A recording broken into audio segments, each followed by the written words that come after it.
Andrea Cavalcanti, count of Monte Cristo समीपवर्ती कक्ष में गए, जिसे बप्तिस्ता ने नीला ड्राइंग रूम नाम दिया था। उनसे आधा घंटा पूर्व वहां एक युवक पहुंचा था, सहज ढंग का और अत्यंत सुसज्जित, जिसे एक किराए की गाड़ी घर के द्वार पर उतार गई थी। बप्तिस्ता को उसे पहचानने में तनिक भी कठिनाई न हुई। वही लंबा युवक था, सुनहरे बालों वाला, लालिमा लिए दाढ़ी और काली आंखों वाला, जिसकी गुलाबी आभा और श्वेत कोमल त्वचा का वर्णन उसके स्वामी ने पहले ही कर दिया था। जब काउंट कक्ष में प्रवेश किए, युवक सोफे पर पसरा हुआ था और अपनी पतली स्वर्ण मुख वाली छड़ी से आलस्यपूर्वक अपने जूते पर टकटक कर रहा था। मोंटे क्रिस्टो को देखते ही वह उछलकर खड़ा हो गया। क्या आप ही काउंट ऑफ मोंटे क्रिस्टो हैं? उसने पूछा। हाँ, काउंट ने उत्तर दिया। मेरा विश्वास है, मुझे विकॉन्त आंद्रेया कवालकांति से संबोधित होने का सम्मान प्राप्त है। विकॉन्त आंद्रेया कवालकांति, आपकी सेवा में, युवक ने अत्यंत उच्छृंखल प्रणाम के साथ कहा।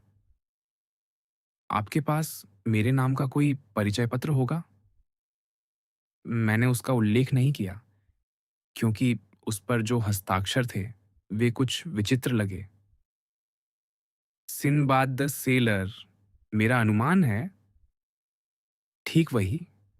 और चूंकि मैं हजार एक रातें के अतिरिक्त किसी सिनबाद को नहीं जानता, वह उन्हीं का एक वंशज है, मेरा अत्यंत धनी मित्र, अत्यंत विचित्र, लगभग उन्मत्त अंग्रेज, जिसका वास्तविक नाम लॉर्ड विल्मोर है।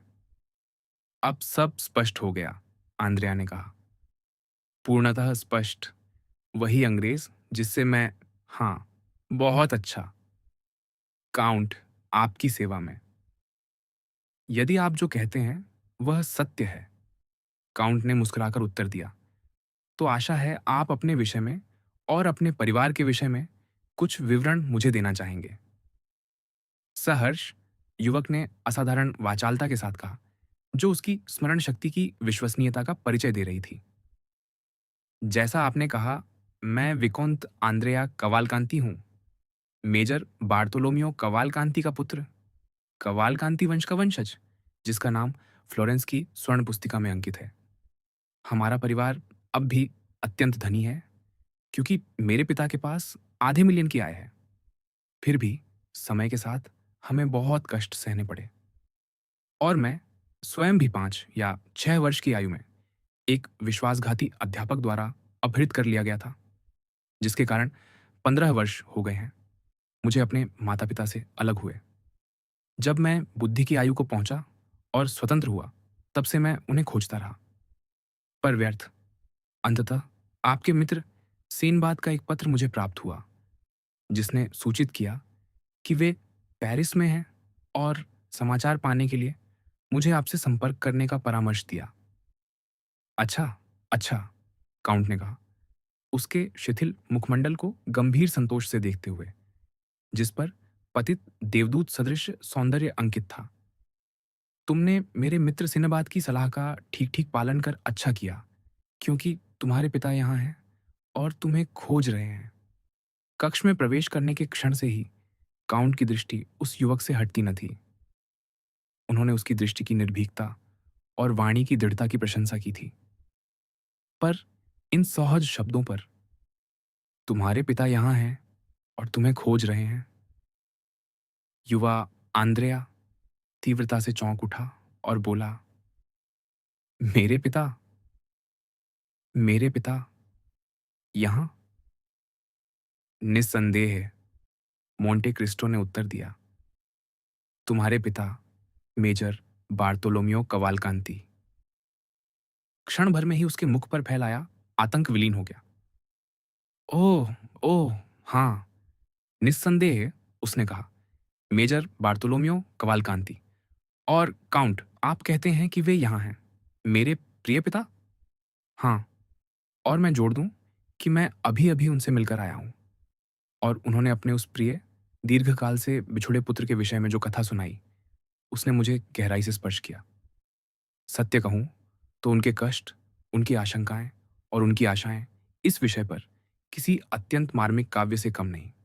अंततः एक दिन उन्हें समाचार मिला कि उनके पुत्र के अपहर्ताओं ने एक बड़ी धनराशि के बदले उसे लौटा देने या उसका स्थान बताने का प्रस्ताव किया है।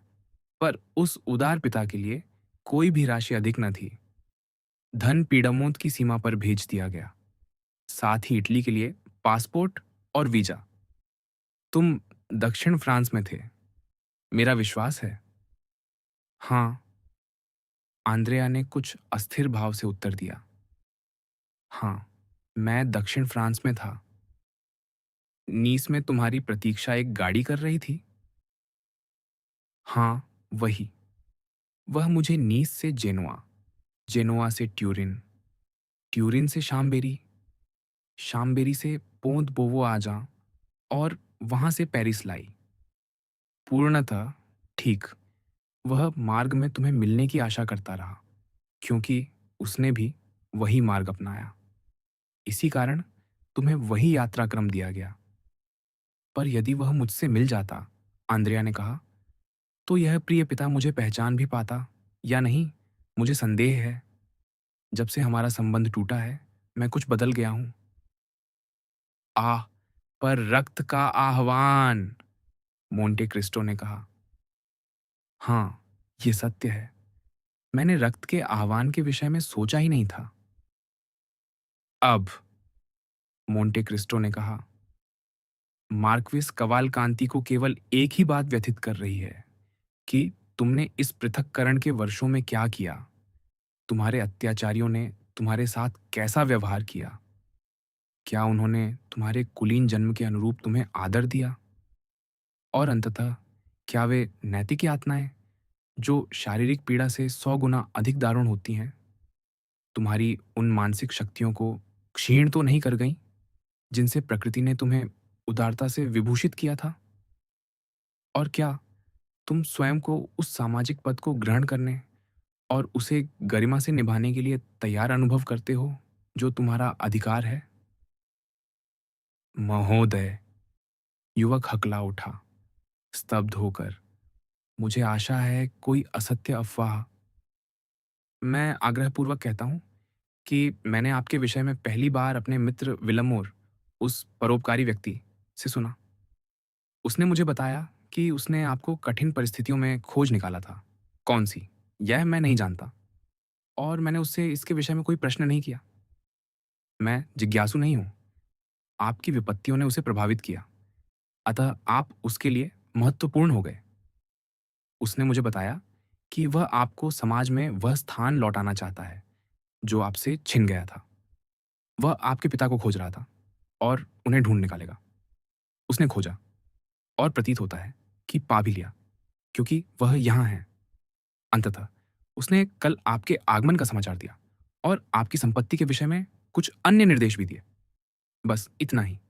मैं जानता हूं कि मेरा मित्र विलमोर विचित्र स्वभाव का है, पर साथ ही वह विश्वसनीय व्यक्ति है, स्वर्ण खदान जितना धनी, और परिणाम था ऐसा व्यक्ति जिसने अपनी विचित्रताओं में लिप्त रहकर भी स्वयं को नष्ट नहीं किया।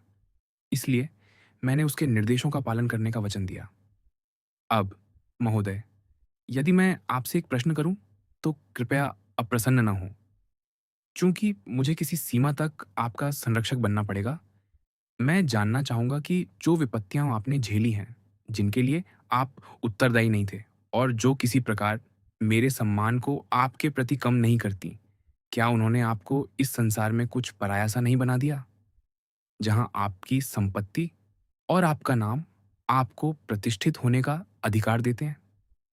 महोदय, युवक ने कहा, जो काउंट के बोलते बोलते पुनः संयत हो चुका था, इस विषय में कोई चिंता न कीजिए। जिन्होंने मुझे मेरे पिता से अपहृत किया और जिन्होंने निस्संदेह अंततः मुझे उन्हें वापस बेचने का ही विचार रखा था, जैसा उन्होंने किया भी, उन्होंने समझा कि यदि उन्हें मुझसे लाभ उठाना है, तो उन्हें मेरे व्यक्तित्व का समस्त मूल्य सुरक्षित रखना होगा, और यदि संभव हो तो उसे बढ़ाना होगा। फलतः मुझे अत्यंत अच्छी शिक्षा मिली, और उन डाकुओं ने मेरे साथ लगभग वैसा ही व्यवहार किया जैसा एशिया माइनर में दासों के साथ किया जाता था। जिनके स्वामी उन्हें व्याकरणाचार्य, वैद्य और दार्शनिक बना देते थे ताकि रोम के बाजार में उन्हें अधिक मूल्य मिल सके। मोंटे क्रिस्टो मुस्कुराए। प्रतीत होता था कि उन्होंने मोंसियो आंद्रेया कवालकांति से इतना अपेक्षित न किया था। किसी भी स्थिति में, युवक ने आगे कहा, यदि मेरी शिक्षा अथवा समाज के आचरणों से मेरी परिचितता कुछ दृष्टियों से अपूर्ण भी हो, तो मुझे आशा है लोग उसे क्षमा कर देंगे, मेरे जन्म और युवावस्था से जुड़ी विपत्तियों को देखते हुए। अच्छा, काउंट ने सहज भाव से कहा, तुम जैसा चाहो वैसा करो, विकॉन्त, क्योंकि यह तुम्हारा विषय है और तुम ही उसके स्वामी हो। पर मुझे कहना होगा कि तुम्हारी स्थिति में मैं इन सब साहसिक घटनाओं का कोई उल्लेख न करता। तुम्हारा जीवन वृत्तांत एक उपन्यास है, और लोग यद्यपि पीले कागज के आवरणों में बंधे उपन्यासों को प्रेम करते हैं, पर जब वही कथाएं सजीव चर्मपत्र में उनके सम्मुख आती है, चाहे वे उतनी ही स्वर्णाभ क्यों ना हो जितनी तुम बन सकते हो, तो वे विचित्र रूप से संदेहशील हो उठते हैं। मुझे तुम्हें इस कठिनाई की ओर संकेत करने की अनुमति दो, विकॉन्त। जैसे ही तुम अपनी मार्मिक कथा किसी एक व्यक्ति को सुनाओगे, वह समाज भर में विकृत रूप में फैल जाएगी। तब तुम्हें आंतोनी की भूमिका निभानी पड़ेगी, और आंतोनी का युग कुछ बीत चुका है। संभव है तुम्हें कौतूहल का विषय मान लिया जाए, पर सबको ध्यान का केंद्र बनना और टिप्पणियों का लक्ष्य बनना प्रिय नहीं होता। यह तुम्हें थका भी सकता है। मुझे लगता है आप ठीक कहते हैं, काउंट, युवक ने कहा, मोंटे क्रिस्टो की अचल दृष्टि के नीचे अनायास पीला पड़ते हुए। यह अत्यंत असुविधाजनक होगा। ओह, पर इसे बड़ा चढ़ाकर भी ना समझो, काउंट ने कहा, क्योंकि किसी मूर्खता से बचने के प्रयास में मनुष्य भूल भी कर सकता है। नहीं, बस एक सरल आचरण योजना निश्चित करनी होगी, और तुम जैसे बुद्धिमान व्यक्ति के लिए उसका पालन और भी सरल होगा, क्योंकि वह तुम्हारे अपने हित में है। तुम्हें साक्ष्यों के प्रमाण और सम्मानित मित्रताओं के विकास द्वारा अपने अतीत की हर उस बात को दूर करना होगा जो अस्पष्ट प्रतीत हो। आंद्रेया स्पष्टतः विचलित हो उठा। मैं स्वयं प्रसन्नता से तुम्हारा जमानतदार बन जाता, मोंटे क्रिस्टो ने कहा, पर मेरे स्वभाव में अपने श्रेष्ठतम मित्रों पर भी संदेह करना निहित है, और दूसरों में भी संदेह उत्पन्न करना मेरे लिए आवश्यक सा हो गया है। अतः मैं अपने स्वभाव के बाहर की भूमिका निभाता, जैसा त्रासदी के अभिनेता कहते हैं, और हूट किया जाने का जोखिम उठाता, जो व्यर्थ होता। तथापि, आंद्रेया ने साहसपूर्वक कहा, ये विचार करते हुए कि लॉर्ड विलमोर ने मुझे आपके पास भेजा। हाँ, निस्संदेह, मोंटे क्रिस्टो ने कहा, पर लॉर्ड विलमोर ने मुझसे यह छिपाया नहीं, प्रिय आंद्रेया, कि तुम्हारा युवा काल कुछ उथल पुथल भरा रहा है। ओह, उन्होंने कहा, आंद्रेया की प्रतिक्रिया देखकर, मैं तुमसे कोई स्वीकारोक्ति नहीं मांग रहा। किसी भी स्थिति में ये सुनिश्चित करने के लिए कि तुम्हें किसी की आवश्यकता न रहे, हमने तुम्हारे पिता मार्क्विस कवालकांति को लुक्का से यहाँ बुलाया है। तुम देखोगे, वह कुछ औपचारिक हैं, थोड़े अकड़े हुए, पर वह वर्दी का प्रभाव है, और जब लोग जान लेंगे कि उन्होंने 18 वर्ष ऑस्ट्रियाई सेना में सेवा की है, सब क्षमा कर देंगे। संक्षेप में, वह अत्यंत उपयुक्त पिता हैं। मैं तुम्हें आश्वस्त करता हूँ। आप सचमुच मुझे आश्वस्त कर रहे हैं। उन्हें देखे बहुत समय हो गया है। मुझे उनकी कोई स्मृति भी नहीं। और तुम जानते हो, बड़ी संपत्ति बहुत सी बातों को क्षमा करा देती है। क्या मेरे पिता वास्तव में बहुत धनी हैं? एक मिलियनेयर, 5 लाख लिव्र की आय। तो युवक ने चिंतित होकर पूछा, मैं स्वयं को पर्याप्त संपन्न पाऊंगा? अत्यंत संपन्न, मेरे प्रिय महोदय। जब तक तुम पेरिस में रहोगे, वह तुम्हें 50,000 लिव्र की आय देंगे, तो मैं सदा यहीं रहूंगा। आह, पर कौन जान सकता है भविष्य में क्या हो। मनुष्य योजना बनाता है, ईश्वर व्यवस्था करता है, आंद्रेया ने आह भरी और कहा, पर जब तक मैं पेरिस में रहूं और मुझे जाने के लिए बाध्य न किया जाए, ये धन, जिसका आपने अब भी उल्लेख किया, सुनिश्चित है? ओह हाँ, पूर्णतः। मेरे पिता द्वारा? आंद्रेया ने अस्थिरता से पूछा। लॉर्ड विलमोर द्वारा सुनिश्चित, जिन्होंने तुम्हारे पिता के अनुरोध पर अब भी तुम्हारे लिए प्रति माह 5,000 फ्रांक का श्रेय मोन्सियो डांगलार के यहाँ खोल दिया है, जो पेरिस के सर्वाधिक विश्वसनीय बैंकरों में से एक हैं। और क्या मेरे पिता का पेरिस में अधिक समय रुकने का विचार है? आंद्रेया ने अब भी अस्थिर स्वर में पूछा। केवल कुछ दिन, मोंटे क्रिस्टो ने कहा। उनके दायित्व उन्हें 2 या 3 सप्ताह से अधिक अनुपस्थित रहने की अनुमति नहीं देंगे। ओह! कितने प्रिय व्यक्ति हैं, आंद्रेया ने कहा, उनके शीघ्र प्रस्थान की संभावना से स्पष्टतः प्रसन्न होकर। ऐसी स्थिति होने पर, मोंटे क्रिस्टो ने कहा, इन शब्दों के उच्चारण के स्वर को जानबूझकर भिन्न अर्थ में लेते हुए, मैं आपके पुनर्मिलन को एक क्षण भी और विलंबित नहीं करना चाहता। क्या आप उस योग्य कवालकांति को आलिंगन देने के लिए तैयार हैं? मुझे आशा है कि आप इस विषय में संदेह नहीं करते। अच्छा, तो आइए, ड्राइंग रूम में चलिए, मेरे प्रिय मित्र, और वहां आपको आपके पिता प्रतीक्षा करते मिलेंगे। आंद्रेया ने काउंट को गहरा प्रणाम किया और ड्राइंग रूम में चला गया। काउंट ने उसके पीछे दृष्टि डाली और उसे ओझल होते देख एक चित्र के पास लगे गुप्त कुंडे को दबाया, जो अपने फ्रेम से हटकर खुल गया और पैनलिंग में बनी एक चतुर दरार से ड्राइंग रूम के भीतर देखने का अवसर दे गया। आंद्रेया ने पीछे से द्वार बंद कर लिया था और मेजर की ओर बढ़ रहा था, जो पदचाप सुनते ही तुरंत उठ खड़ा हुआ। महोदय, मेरे प्रिय पिता, आंद्रेया ने ऊंचे स्वर में कहा, ताकि काउंट बंद द्वार के पार से भी सुन सके। क्या सचमुच आप ही हैं? अभिवादन, मेरे प्रिय पुत्र, मेजर ने गंभीरता से कहा। इतने वर्षों के पृथक्करण के बाद, आंद्रेया ने कहा, अब भी द्वार की ओर देखते हुए, पुनः मिलना कितना आनंदमय है। विछोह वास्तव में दीर्घ था। क्या हमें एक दूसरे को आलिंगन नहीं करना चाहिए? आंद्रेया ने पूछा। जैसा तुम चाहो, मेरे पुत्र, मेजर ने कहा। दोनों ने उसी प्रकार आलिंगन किया जैसे थिएत्र फ्रांसे में लोग करते हैं, अर्थात प्रत्येक ने अपना सिर दूसरे के कंधे के ऊपर रख दिया। हम पुनः मिल गए, आंद्रेया ने कहा। पुनः मिल गए, मेजर ने कहा।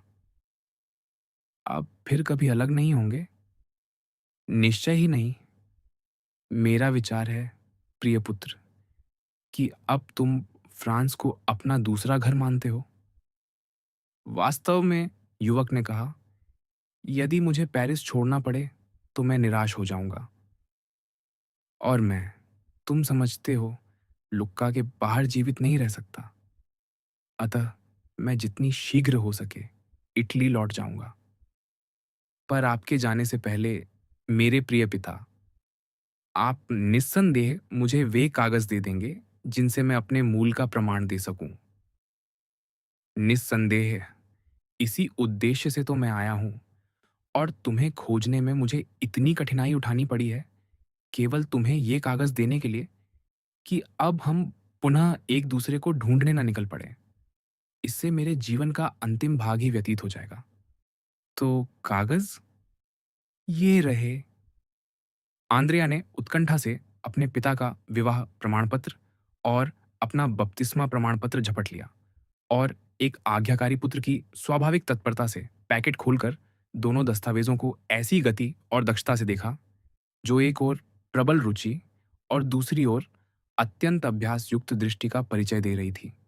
जब वह समाप्त हुआ तो उसके मुख पर एक अनिर्वचनीय आनंद की छाया दौड़ गई और मेजर की ओर एक विचित्र मुस्कान से देखते हुए उसने कहा, वाह, तो इटली में अब भी दंड नौकाएं नहीं हैं। मेजर तनकर खड़ा हो गया। तुम ये क्यों पूछते हो? उसने कहा। क्या ऐसे दस्तावेज बिना दंड के बनाए जा सकते हैं? फ्रांस में, मेरे प्रिय पिता, ऐसे अपराध के आधे पर भी हमें 5 वर्षों के लिए तूलों की यात्रा पर भेज दिया जाता। तुम्हारा क्या अर्थ है? लुक्का निवासी ने गरिमा बनाए रखने का प्रयत्न करते हुए कहा। मेरे प्रिय कव्वाल कांति, आंद्रेया ने उसका हाथ पकड़ते हुए कहा। आपको मेरा पिता बनने के लिए कितनी राशि मिल रही है?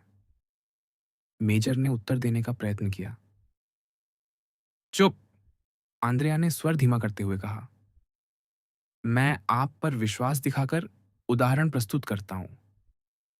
मुझे आपका पुत्र बनने के लिए 50,000 फ्रॉक वार्षिक दिए जा रहे हैं। अतः आप समझते हैं कि मैं यह अस्वीकार करने वाला नहीं कि आप मेरे पिता हैं।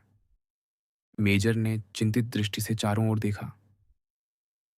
निडर रहिए, आंद्रेया ने कहा। हम अकेले हैं, और फिर हम इतालवी में बोल रहे हैं। अच्छा, लुक्का निवासी ने कहा।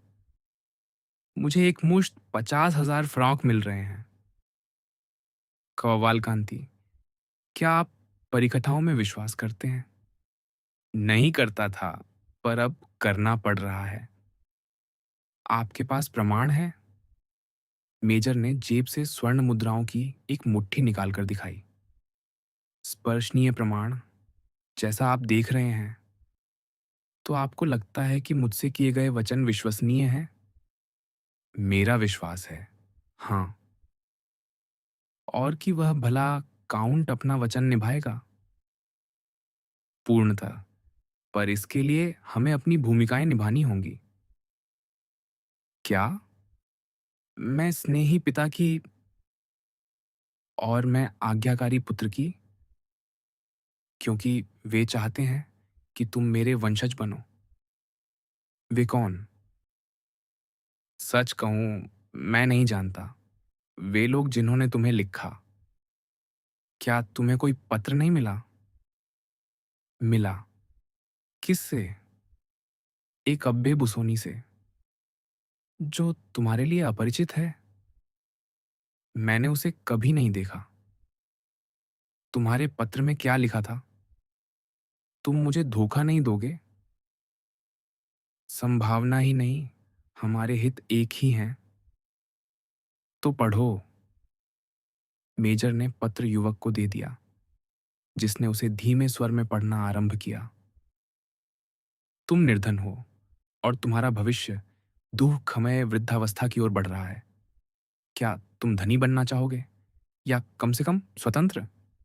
पेरिस के लिए तुरंत प्रस्थान करो, और शांजलीजे एवेन्यू संख्या 30 पर काउंट ऑफ मोंटे क्रिस्टो के पास जाओ। उस पुत्र का दावा करने के लिए जो तुम्हें मार्क वीजा दी कोर्सिनारी से हुआ था, और जिसे 5 वर्ष की आयु में तुमसे अपहृत कर लिया गया था। इस पुत्र का नाम आंद्रेया कवालकांति है।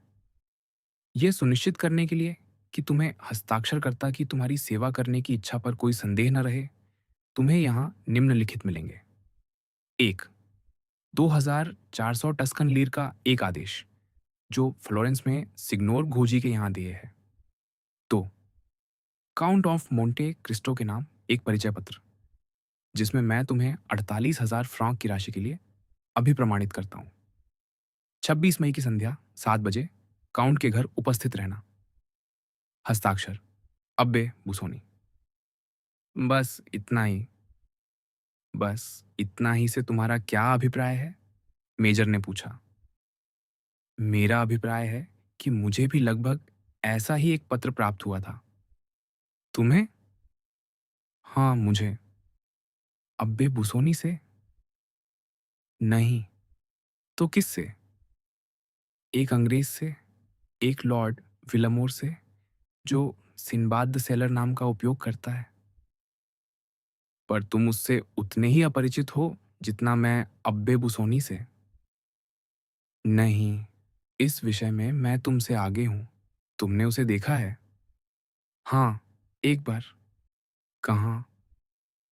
आह, यही तो मैं तुम्हें नहीं बता सकता। तब तुम उतना ही जान जाते जितना मैं, और उसमें कोई अर्थ न रहता। और उस पत्र में तुम्हें क्या बताया गया था, पढ़ो। तुम निर्धन हो और तुम्हारा भविष्य अंधकारमय है। क्या तुम नाम, स्वतंत्रता और धन प्राप्त करना चाहोगे? हम्म। युवक ने एड़ी के बल झूलते हुए कहा। क्या प्रश्न है? नीस से जेनोआ द्वार से निकलते समय जो डाक गाड़ी तैयार मिलेगी, उसमें बैठो। ट्यूरिन, शाम्बेरी और पोंदबोवो आजा होते हुए जाओ। 26 मई की संध्या 7 बजे शांजेलीजे एवेन्यू स्थित काउंट ऑफ मोंटे क्रिस्टो के पास उपस्थित होकर अपने पिता से मिलने का निवेदन करो। तुम मार्क्विस बार्तोलोमियो कवालकांति और उनकी पत्नी ओलिविया कोर्सिनारी के पुत्र हो। इसका प्रमाण वे कागज देंगे जो मार्क्विस तुम्हें सौंपेंगे, और जिनसे तुम पेरिसीय समाज में इस नाम से प्रस्तुत हो सकोगे। प्रतिवर्ष 50,000 फ्रांक की आय तुम्हें तुम्हारे पद के अनुरूप जीवन जीने देगी। संलग्न है 5,000 लिव्र का आदेश, जो नीस में मोन्जियो फेरिया, बैंकर, के यहाँ देय है, तथा काउंट ऑफ मोंटे क्रिस्टो के नाम एक परिचय पत्र, जिन्हें मैंने निर्देश दिया है कि वे तुम्हारी सभी आवश्यकताओं की पूर्ति करें। सिनबाद सेलर। मेजर ने कहा। बहुत उत्तम, है ना? क्या तुमने काउंट को देखा? अभी अभी उनसे मिलकर आया हूं, और उन्होंने इसकी पुष्टि की। सब की। क्या तुम्हें समझ में आता है कि यह सब क्या हो रहा है? हे भगवान, बिल्कुल नहीं। यह सब किसी को धोखा देने के लिए रचा गया है, पर हमें तो नहीं, किसी भी स्थिति में नहीं, निश्चय ही नहीं। तो क्या किया जाए? चिंता क्यों? ठीक कहा। चलो, इसे निभाते हैं और अपना पत्ता प्रकट नहीं करते। सहमत। तुम देखोगे कि मैं एक योग्य सहयोगी हूं। मुझे क्षण भर भी संदेह नहीं था, मेरे प्रिय पिता। तुम्हारे विश्वास से मैं सम्मानित हूं, मेरे प्रिय पुत्र। इसी क्षण मोंटे क्रिस्टो कक्ष में प्रवेश किए। उनके पदचाप सुनकर दोनों पुरुष एक दूसरे की बाहों में जा गिरे, और काउंट ने उन्हें आलिंगनबद्ध पाया। तो मार्क्विस, उन्होंने कहा, आप अपने पाए हुए पुत्र से प्रसन्न प्रतीत होते हैं। ओह, मैं आनंद से अभिभूत हूं। और तुम, युवक? ओह, मैं सुख से विह्वल हूं। भाग्यशाली पिता, भाग्यशाली पुत्र, काउंट ने कहा। केवल एक बात मुझे दुखी करती है, मेजर ने कहा, और वह यह है कि मुझे इतनी शीघ्र पेरिस छोड़ना पड़ेगा। ओह, मेरे प्रिय कवालकांति, मोंटे क्रिस्टो ने कहा, आशा है आप तब तक प्रस्थान न करेंगे जब तक मुझे आपको कुछ मित्रों से परिचित कराने का अवसर न मिल जाए। मैं आपकी इच्छा पर उपस्थित हूं, मेजर ने कहा। अब, युवक, अपनी स्वीकारोक्ति करो। किससे? अपने पिता से, निस्संदेह। उन्हें अपनी आर्थिक स्थिति बताओ। अरे, आंद्रिया ने कहा, यह तो दुखती रग है। सुन रहे हैं, मेजर? निश्चय ही। हाँ, पर समझते भी हैं, पूर्णतः। यह प्रिय बालक कहता है कि उसे धन की आवश्यकता है। मैं क्या कर सकता हूं? तो उसे कुछ दीजिए, ईश्वर के लिए। मैं? हाँ, आप। मोंटे क्रिस्टो दोनों के बीच आ खड़े हुए। लो, उन्होंने आंद्रेया से कहा, उसके हाथ में बैंक नोटों का एक गट्ठर सरकाते हुए। ये क्या है? तुम्हारे पिता का उत्तर। मेरे पिता का? निस्संदेह। क्या तुमने अभी उनसे नहीं कहा था कि तुम्हें धन चाहिए? हाँ। तो उन्होंने मुझसे कहा कि यह तुम्हें दे दूं? मेरी आय पर अग्रिम? नहीं, बस प्रारंभिक व्यय के लिए। ओह! मेरे प्रिय पिता। चुप! मोंटे क्रिस्टो ने कहा। क्या तुम नहीं देखते कि वे नहीं चाहते कि मैं बताऊं कि यह उन्हीं से आया है? मैं इस सूक्ष्मता की सराहना करता हूं, आंद्रेया ने कहा, नोटों को अपनी पतलून की जेब में ठूंसते हुए। अच्छा, मोंटे क्रिस्टो ने कहा, अब जाओ। हमें पुनः कब आपको देखने का सम्मान प्राप्त होगा? कवालकांति ने पूछा। हाँ, आंद्रेया ने कहा। कब? शनिवार को, यदि चाहो। हाँ, शनिवार। मैंने अपने ओतुई स्थित घर, रियू द ला फोंटेन, संख्या 28 पर कुछ लोगों को रात्रि भोज के लिए आमंत्रित किया है, जिनमें मोंसियो डांगलार, तुम्हारे बैंकर्स भी हैं। मैं तुम्हारा उनसे परिचय कराऊंगा। यदि उन्हें तुम्हें धन देना है तो उन्हें तुम दोनों को जानना होगा। औपचारिक वेश? मेजर ने धीरे से पूछा। औपचारिक, वर्दी, पदक, ब्रीचेस। और मेरे लिए? आंद्रेया ने पूछा। तुम्हारे लिए अत्यंत सरल, काली पतलून, चमकाए हुए जूते, श्वेत कमरकोट, काला या नीला कोट, लंबा क्रावाट, ब्लिन या वेरोनिक से वस्त्र सिलवाना। यदि उनके पते ना जानते हो तो बपतिस्ता बता देगा। जितना कम आडंबरपूर्ण परिधान होगा तुम जैसे धनी व्यक्ति के लिए, उतना ही उत्तम प्रभाव पड़ेगा। यदि घोड़े खरीदो तो देवेदू से लेना। फैटन खरीदो तो बाप्तिस्त के पास जाना। हमें किस समय पहुंचना चाहिए? युवक ने पूछा। लगभग 6:30 बजे। हम उपस्थित रहेंगे, मेजर ने टोपी उठाते हुए कहा। दोनों कव्वालकांति काउंट को प्रणाम कर चले गए। काउंट खिड़की तक गए और उन्हें प्रांगण पार करते, बाहों में बांह डाले जाते देखा। हे भगवान, उन्होंने कहा, ये दो दयनीय प्राणी जा रहे हैं। कितना खेद है कि ये वास्तव में पिता पुत्र नहीं। फिर कुछ क्षण के गंभीर चिंतन के बाद उन्होंने जोड़ा, अब मोरेल्स के यहां जाने का समय है। मुझे विश्वास है कि घृणा से अधिक घिन मुझे बीमार कर देती है।